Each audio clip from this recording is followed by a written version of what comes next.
Mi nombre es Francesca De Luca, yo soy directora del proyecto Plaza de Castigo. Esta es una poesía audiovisual, un viaje inmersivo en la música de cámara. Le pusimos al proyecto que yo realicé porque Plaza de Castigo es el título del poema en que se basó este proyecto. Para contextualizar, yo soy comunicadora audiovisual de profesión, estudié, hice un máster en gestión cultural y luego me perfeccioné en videomapping en la Escuela de Cine de Cuba. Y creo que para llegar a este proyecto tengo que contar un poco de dónde vengo, como cuál es mi historia y por qué llegué a la música clásica y el videomapping. Así que les voy a contar un poco de lo que he hecho hasta ahora. Estas son imágenes un poco del reel, de los trabajos que yo he hecho. Yo como comunicadora audiovisual tengo como un poco más de 12 años de experiencia. Uno de los primeros trabajos que para mí como que me abrió la mente un poco, como el poder que tiene el recurso audiovisual, fue trabajar para el Teatro Municipal de Santiago, donde tuve que poblar la página web más municipal. Esto fue hace 10 años, donde había un incipiente como incremento en las redes sociales, estos videos se hacían para Facebook.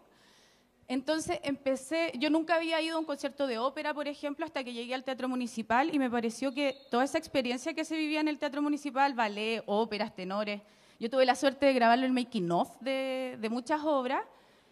A mí me daba mucha pena decir que nunca había ido al Teatro Municipal y nunca había escuchado música clásica en vivo. Entonces sentí como una necesidad y sentí también mucha responsabilidad de tener una cámara para poder dar a conocer el trabajo que se hacía detrás todo el trabajo que se hacía detrás de las presentaciones, de las obras, de la ópera. De ahí entendí cuando la gente dice como no me gusta la ópera, quizás es porque nunca he ido a la ópera, porque yo era una de ellas, como no entendía por qué a la gente le gustaba, hasta que descubrí que es como una película en vivo, 50 músicos en set, tanto actores, teatro, bailarines, cantantes. Entonces fue muy inspirador para mí trabajar ahí. Y dentro del Teatro Municipal, y por eso quería contarlo, fue la primera vez que vi el videomapping. Fue para una obra que se llama Rusalka, que voy a dejar imágenes pasando también de ella. Aquí. Bueno, esta obra, Rusalka, se basa básicamente como en La Sirenita, en lo que todos conocemos como La Sirenita. Entonces lo que hicieron los técnicos fue proyectar como un fondo marino sobre un tul. Y los cantantes y los bailarines estaban detrás del tul, por ende en el Teatro Municipal de alguna forma lo transformaron en un fondo marino. Cuando yo vi esto, fue como, ¿de qué estamos hablando? Yo quiero hacer esto, me encanta. Y empecé a entender un poco la técnica y tuve la suerte también de grabar el making of, entonces un poco de conocer cuáles eran los entretelones de todo lo que estaba pasando. Entonces,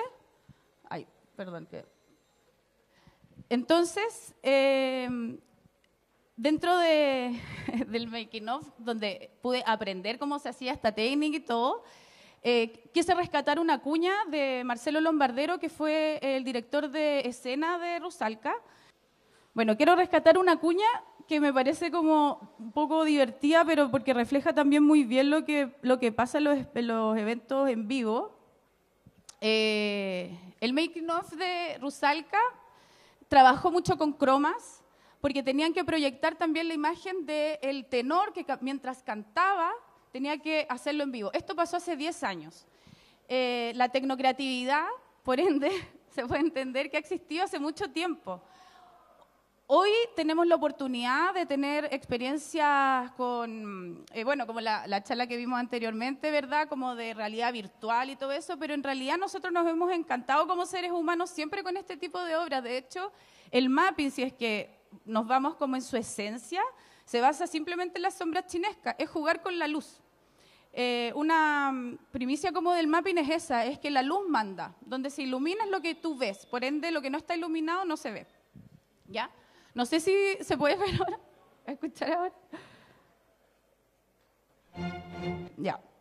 Solamente quería rescatar la experiencia de los técnicos. Se utiliza una proyección de atrás y otra de adelante. Y esas se combinan. Se utiliza el tul, que es como transparente, que no se ve. Entonces se genera como un efecto así, como de varias dimensiones.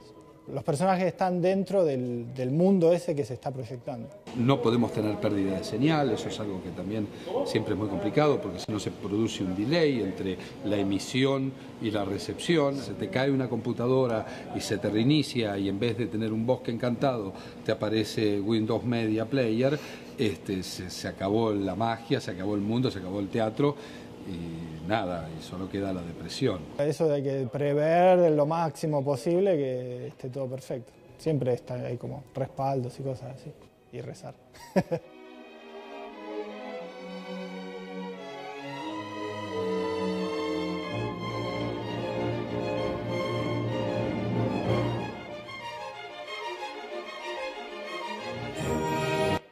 Esa fue la cuña que yo quería rescatar, porque una de las cosas que me encantó, a diferencia de mi, como profesional audiovisual, lo que me encantó del mapping es que es un espectáculo en vivo. Entonces, todo es posible y todos esos nervios que tienen las personas cuando tú presentas tu obra, nosotros los audiovisuales no lo vivimos porque los procesos son muy largos. Primero se escribe el guión, luego se crea como el storyboard, luego se hace el casting, luego se graba y no sé, quizás 2 años después podemos ver la obra audiovisual. En cambio, el mapping es en vivo y uno ve las reacciones de las personas en vivo y eso a mí me encantó. Entonces, cuando Marcelo Lombardero nombra esto como que de repente todo pende de un cable, es muy de verdad que todo pende de un cable y es muy atractivo también porque en un evento en vivo todo ese tipo de cosas pueden pasar. Bueno, para llegar a Plaza de Castigo, quería contarles una historia a mí. Yo la primera vez que viajé fuera de Chile fue a Salvador de Bahía. Llegué a este lugar que se llama Pelourinho, no sé si algunos han tenido la oportunidad de estar ahí, pero es un lugar típico, muy típico de Brasil, muy turístico, muchos colores, mucha alegría, mucho candomblé, hay mucha como riqueza brasilera. 20 años después me encontré con María Cristina, una compañera del magíster, ella es compositora, y me comenta que ella hizo una composición musical de una obra, de un poema llamado Plaza de Castigo, que se los dejé por ahí, igual tengo más, y me dice que ella musicalizó este poema. Y cuando empiezo a averiguar, esa Plaza de Castigo era Pelourinho, era el lugar donde yo había estado hace 20 años atrás. Y yo dije, ¿por qué Plaza de Castigo? Y ahí luego empecé a investigar y claro, Pelourinho, yo lo conocía, la plaza como Pelourinho, pero luego entendí el significado de eso y es el lugar donde se concretó un poco la esclavitud en Brasil, donde se vendían esclavos, donde se torturaba.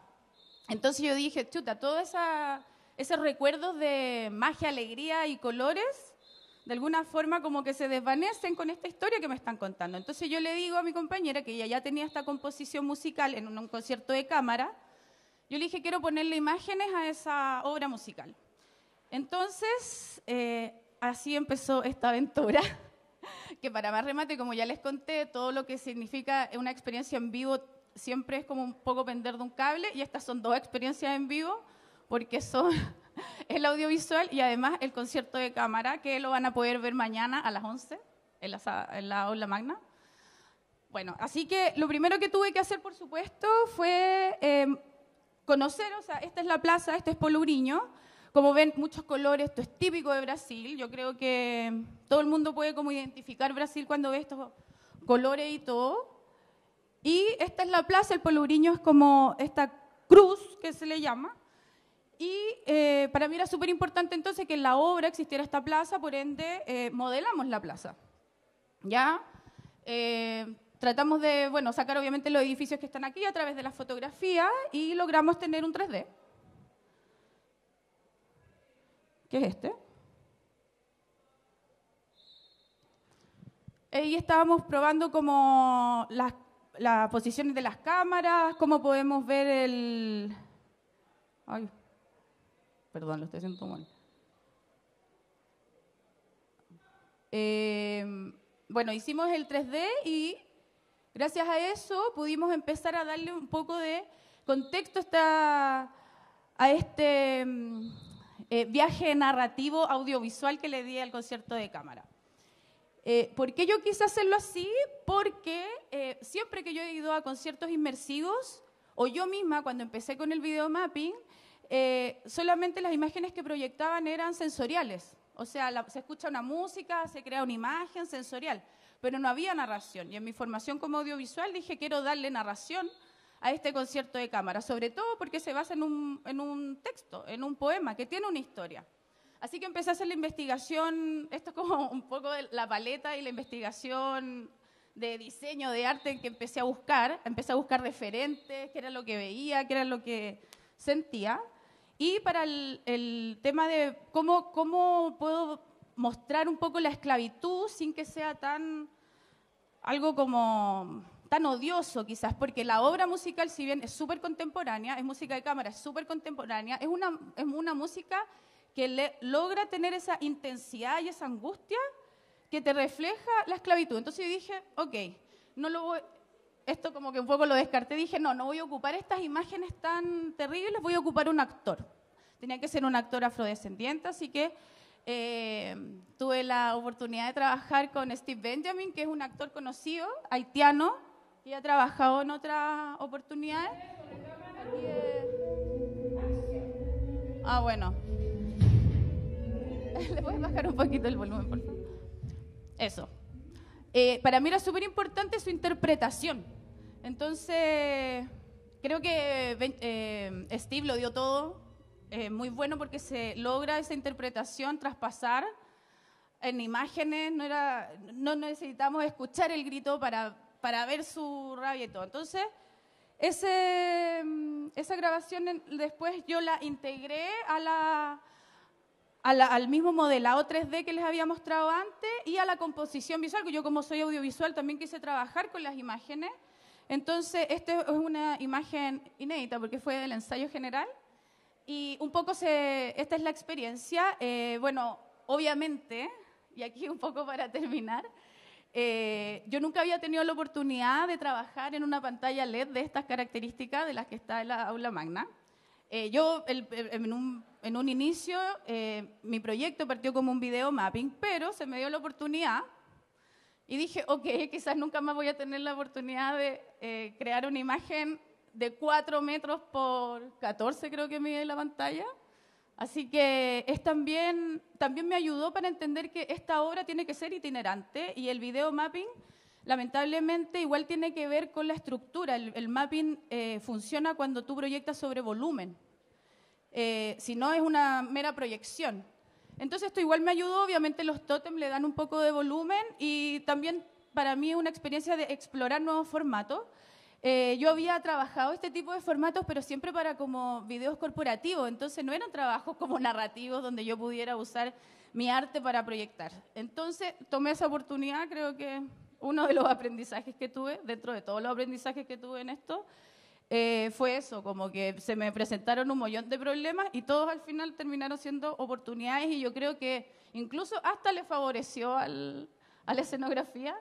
Entonces, eso, estoy súper expectante igual de ver qué pasa y los dejo invitados al estreno para mañana aquí mismo. Y ahí y esto es un poquito de la composición musical.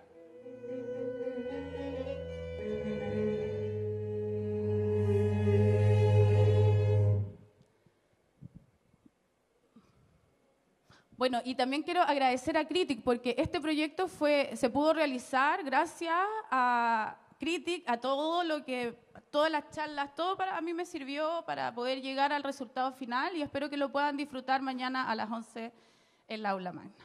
Eso, muchas gracias.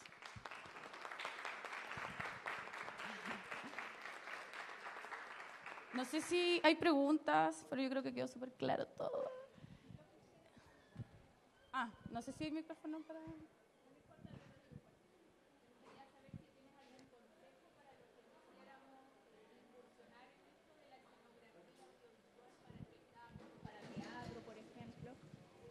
Ya la hice.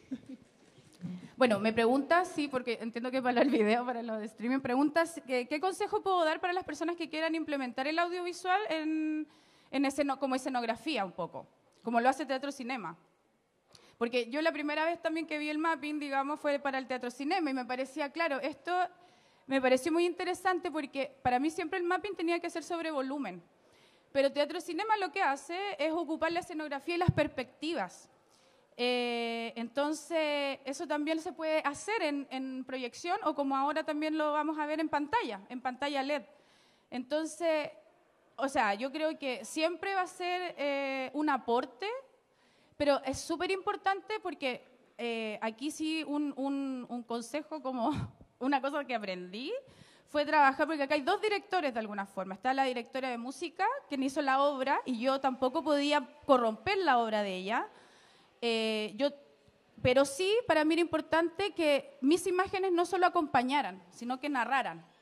Entonces, yo creo que es súper importante tener esos límites antes de empezar cualquier tipo de obra, saber cuál va a ser tu propuesta como artista audiovisual, como aporte para la propuesta del otro artista. Porque para esto son muchos artistas, o sea, la directora de orquesta, son 4 músicos, aparte también esta obra se trabajó solo con mujeres, que bueno, en la postal que les entregué salen los nombres de las músicos, que también para mí fue obviamente un plus como trabajar con puras mujeres, creo que se crea una sinergia igual súper agradable de trabajar. No quiero decir que no lo haga con los hombres, pero estábamos siempre como desde un formato de experimentabilidad. De hecho, cuando me preguntaron cómo le ponemos al nombre, yo digo, esto igual es algo performático. Como, claro, no es audiovisual, no es un concierto de cámara, es un conjunto de eso. Pero yo creo que eso, como respetar igual, saber y poner los límites con los otros artistas con los que uno trabaja. Creo que eso es fundamental. De nada. ¿Más preguntas? Ya, bueno, muchas gracias y muchas gracias al Critic también y para que sigan disfrutando del festival.